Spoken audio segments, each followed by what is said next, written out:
Innovative idea સાથે એક stage આપવાનો શું વિશેષ આપણો પ્રયત્ન છે?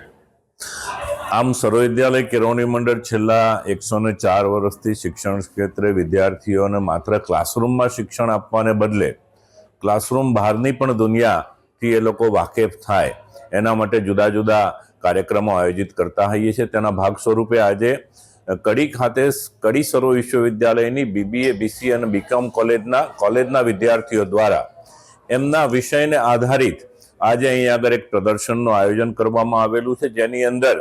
માર્કેટિંગ સ્કિલ, એમના કમ્પ્યુટરની આવનારી દુનિયા શું હશે તે બાબતે અહીંયા વિદ્યાર્થીઓ દ્વારા એક સ્ટોલ, લગભગ 24 સ્ટોલ અહીં આગળ રાખવામાં આવેલા છે।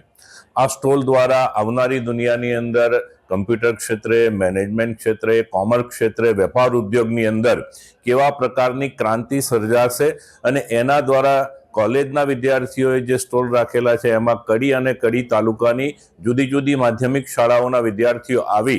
આવનારી દુનિયાની અંદર એમને કેવી રીતે આગળ વધવાનું છે તેનો એક સંકલ્પ લેશે। વિદ્યાર્થીઓએ અહીંયા આગળ જે કંઈ પણ સ્ટોલ રાખેલા છે એ પોતે પોતાની ડિઝાઇન પસંદ કરી અને એ વિદ્યાર્થીઓ જે આવશે એમને સમજાવશે અને આવનારા દિવસોની અંદર કડી સર્વ વિશ્વના વિદ્યાર્થીઓ દ્વારા સ્ટાર્ટઅપ અને ઇનોવેશનની અંદર એક નવા આયામ શરૂ કરવાની ધારણા જોઈ છે।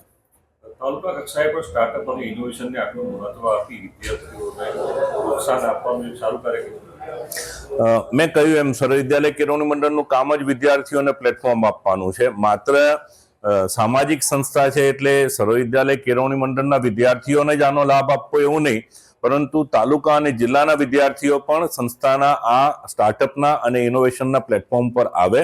અને સ્ટાર્ટઅપ ઇનોવેશન દ્વારા તાલુકા અને જિલ્લાના અને રાજ્યના કોઈ પણ વિદ્યાર્થીઓને અહીંયાથી કોઈ સ્ટાર્ટઅપની ગ્રાન્ટ જોઈતી હોય, ઇનોવેશન માટેનું ફંડ જોઈતું હોય તો સંસ્થા આપી રહી છે અને ભવિષ્યમાં પણ આપતા રહેશે।